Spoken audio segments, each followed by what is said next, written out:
Hello friends, my name is Sachin Sharma and I welcome you to our YouTube channel Gyan Kosh, and today we are going to read about a poem On Time written by the great poet John Milton. Before we start the poem, we have to know about the writer John Milton. John Milton began writing poetry at the age of 10. 10 साल की उम्र में John Milton ने poem लिखना start किया था। After finishing his formal education, अपनी औपचारिक शिक्षा प्राप्त करने के बाद एट कैम्ब्रिज से he read almost everything available in Latin, Greek, Italian and English. उन्होंने लगभग जो भी उपलब्ध था लैटिन में, ग्रीक में, इटालियन में और इंग्लिश लैंग्वेज में, उन सभी को उन्होंने पढ़ लिया। He was appointed Latin secretary where he worked so hard. उनको अब लैटिन सेक्रेटरी अपॉइंट कर दिया गया जहां उन्होंने बहुत ज़्यादा परिश्रम किया, हार्डवर्क किया। दैट आई स्ट्रेन, और उसकी वजह से उनकी आइज़ में प्रॉब्लम हुई।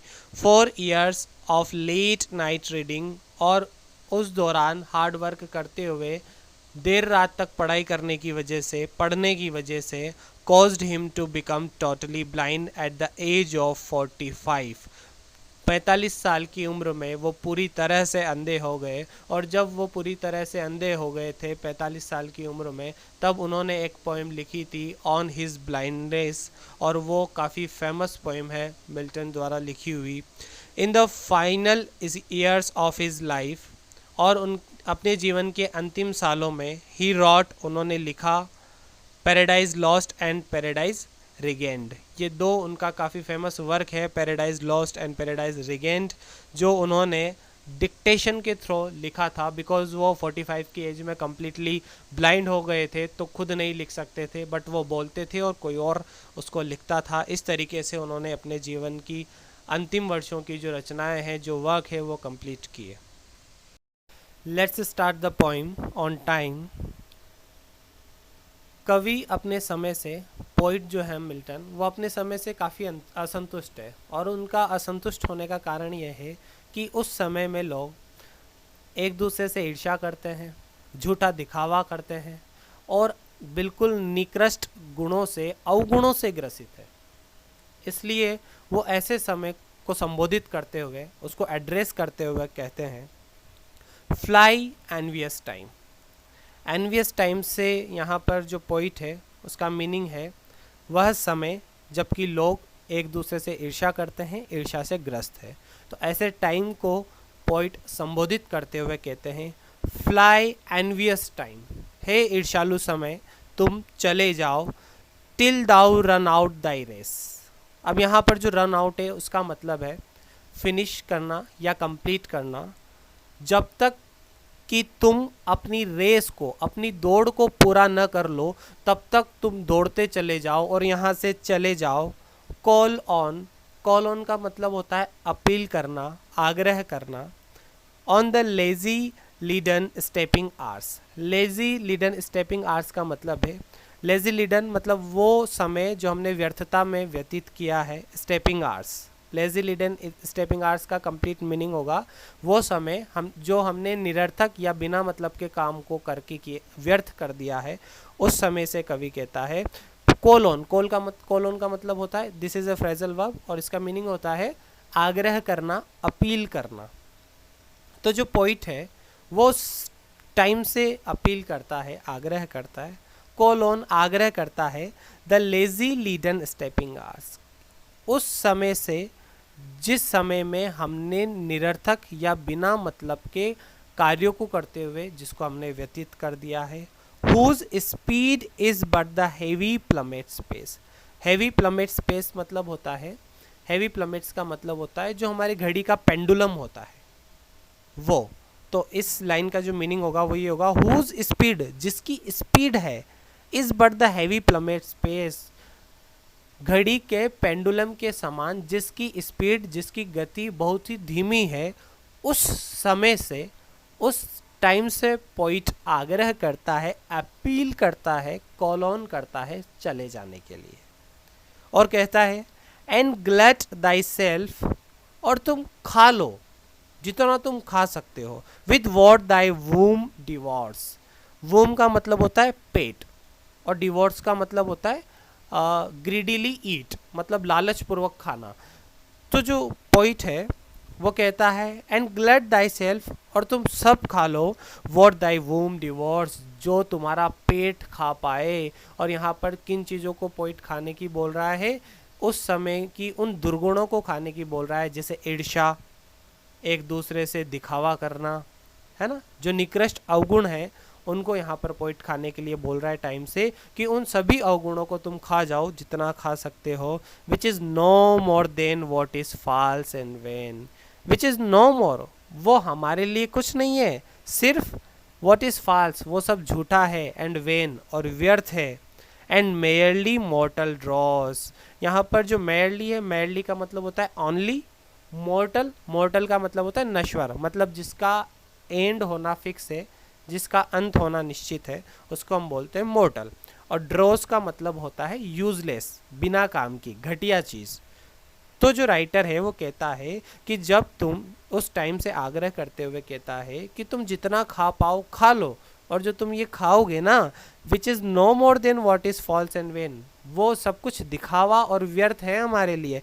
इस एंड मेयरली मॉर्टल ड्रॉस, मॉर्टल ड्रॉस में घटिया नश्वर चीज़ें हैं, केवल नश्वर चीज़ें हैं। So little is our loss, इसलिए हमारा कोई नुकसान नहीं होगा।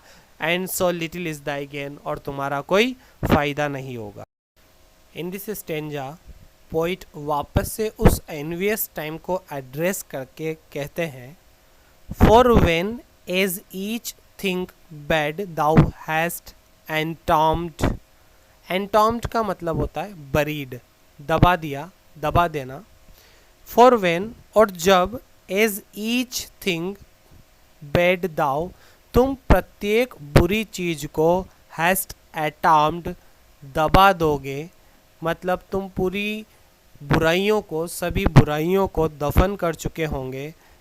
एंड लास्ट ऑफ ऑल, और सबसे लास्ट में, सबसे एंड में, दाई ग्रीडी सेल्फ कंज्यूम्ड, कंज्यूम्ड का मतलब है यहाँ पर फिनिश, और सबसे अंत में तुम लालच को समाप्त कर चुके होंगे। देन, उस समय, लॉन्ग एटर्निटी, एटर्निटी मीन्स होता है टाइम विदाउट एंड, मतलब वो समय जिसका कोई अंत ना हो। तो जब तुम सारी बुराइयों को ख़त्म कर चुके होंगे, जब तुम लालच को ख़त्म कर चुके होंगे, देन तब लॉन्ग इटर्निटी, एक ऐसा समय, अनंत समय, shall greet our bliss, bliss का मतलब होता है happiness, shall greet our bliss, वो प्रसन्नतापूर्वक हमारा स्वागत करेगा, with an individual kiss, individual का मतलब होता है पर्सनल, मतलब हम में से प्रत्येक व्यक्ति उस अच्छे समय को, वो जो समय अनंत समय होगा, उस अच्छे समय को, उस अच्छे समय के आनंद को पुरस्कार स्वरूप अनुभव करेगा। किसका मतलब यहाँ पे है, वो जो अच्छा समय है उसका जो गिफ्ट है हमें, जो अच्छाई है, जो सुख है, जो प्रसन्नता है, उससे यहाँ पर इसका मीनिंग है। And joy shall overtake us as a flood, flood का मतलब जैसा कि आप सभी जानते हैं बाढ़, एंड ओवरटेक का मीनिंग भी आपको पता है ही। और उस समय क्या होगा, आनंद एक बाढ़ की भांति, खुशियाँ, प्रसन्नता एक बाढ़ की तरह हमें अभिभूत कर लेगी, मतलब हमें आनंद में डुबा देगी। हम उस टाइम में, उस समय की प्रसन्नता में डूब जाएंगे। When everything that is sincerely good, जब हर एक चीज़ सिंसियरली गुड, सिंसियरली गुड का मतलब होता है वास्तव में अच्छा होना, कि जब हर एक चीज़ वास्तव में अच्छी होगी, एंड परफेक्टली डिवाइन, और परफेक्टली का मतलब होता है पूर्णतः, डिवाइन का मतलब होता है दैवीय, एंड परफेक्टली डिवाइन और पूर्णतः दैवीय होगी, with truth and peace and love shall ever shine about the supreme throne of him. Supreme throne of him का मतलब है ईश्वर का सर्वोच्च सिंहासन, शाइन का मतलब है आपको पता ही है चमकना। तो ट्रूथ, तब वह ट्रूथ, पीस मतलब शांति, लव के साथ, about the supreme throne of him, भगवान के ईश्वर के सर्वोच्च सिंहासन के पास चमकेगी। Whose happy making sight alone when once our heavenly guided soul shall climb। हम इसका जो इसे नीचे when once वाली जो लाइन है उसको पहले अंडरस्टैंड करेंगे, देन इसके ऊपर वाली लाइन को अंडरस्टैंड करेंगे, क्योंकि उसके सेंस से इसका सेंस जो है वो कनेक्ट है। ओके, तो यहाँ पर हेवनली गाइडेड सोल का जो मीनिंग है वो ये होगा, डिज़ायर फॉर सबलाइम एम, मतलब श्रेष्ठ लक्ष्य की चेष्टा या जो श्रेष्ठ लक्ष्य के लिए जो हमारी इच्छा है वो। तो राइटर कहता है when once our heavenly guided soul shall climb. Climb का मतलब होता है अडेप्ट, अडेप्ट का मतलब होता है सामंजस्य बिठाना, एडजस्टमेंट करना।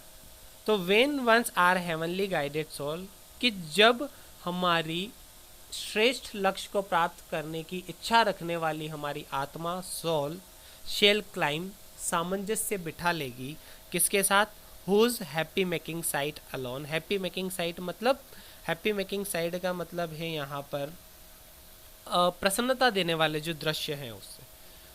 तो when once our heavenly guided soul, जब हमारी श्रेष्ठ लक्ष्य की इच्छा रखने वाली सोल आत्मा सामंजस्य बिठा लेगी किसके साथ, प्रसन्नता देने वाले दृश्यों के साथ, then all this earthy grossness quit. यहाँ पर अर्दी का मतलब है सांसारिक, ग्रॉसनेस का मतलब टोटलिटी या लिप्तता जिसको हम कहें, जब हम सांसारिक चीज़ों में लिप्त हैं तो तब क्या होगा, then all this earthy grossness quit, तब ये जो सांसारिक लिप्तता है वो क्विट कर जाएगी, वो हमसे दूर चली जाएगी। एंड अटायर्ड विद स्टार्स, अटायर्ड का मतलब होता है विशेष तरह की एक पोशाक से सुसज्जित होना, है ना, एक अलग टाइप की जो ड्रेस है जिसको हम इंग्लिश में बोलें, इसकी इंग्लिश टर्म होगी dressed in a particular way, मतलब विशेष तरह की पोशाक से सुसज्जित होना। तो तब क्या होगा, ये जो नेचर है हमारी जो प्रकृति है वो एक विशेष प्रकार की पोशाक से सुसज्जित होगी।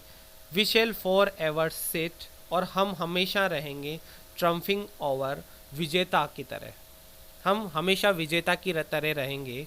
ओवर डेथ, मृत्यु के ऊपर, चांस, अवसर के ऊपर हम विजेता की तरह रहेंगे। एंड दी और टाइम, और तुम्हारी तरफ और तुम्हारे ऊपर ए समय हम विजेता की रहेंगे, विजेता की तरह रहेंगे, हमेशा विजेता की तरह रहेंगे, मतलब हम हमेशा प्रसन्न रहेंगे। Thank you.